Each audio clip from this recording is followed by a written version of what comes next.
بسم اللہ الرحمن الرحیم۔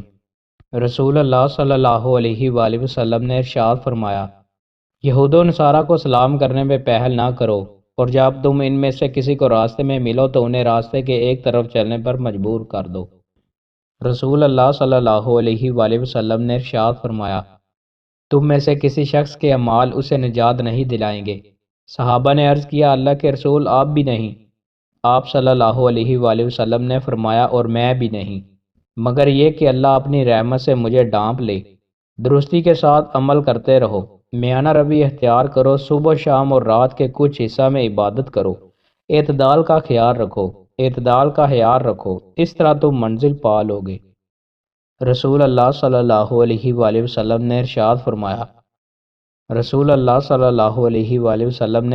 فرمایا، جب تم میں سے کوئی شخص نماز پڑھ رہا ہو تو وہ اپنے سامنے نہ تھوکے، کیونکہ وہ جب تک نماز میں ہوتا ہے اپنے رب سے ہم کلام ہوتا ہے، اور وہ اپنی دائیں طرف بھی نہ تھوکے، کیونکہ اس کے دائیں جانب فرشتہ ہے، اور اگر ضرورت ہو تو اپنی بائیں جانب یا اپنے پاؤں کے نیچے تھوکے اور اسے دفن کر دے۔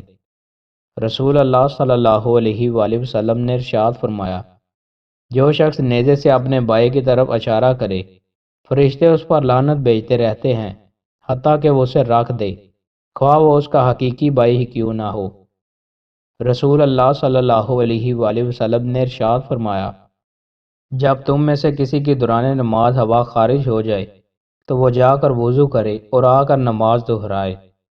رسول اللہ صلی اللہ علیہ وآلہ وسلم نے ارشاد فرمایا، اللہ تبارک و تعالیٰ نے 4 اشخاص سے محبت کرنے کا مجھے حکم فرمایا ہے، اور اس نے مجھے بتایا کہ وہ بھی ان سے محبت کرتا ہے۔ عرض کیا گیا، اللہ کے رسول ہمیں ان کے نام بتا دیں۔ آپ صلی اللہ علیہ وآلہ وسلم نے فرمایا، علی ان میں سے ہیں۔ آپ صلی اللہ علیہ وآلہ وسلم نے 3 بار ان کا نام لیا، باقی ابو ذر، مقداد اور سلمان ہیں۔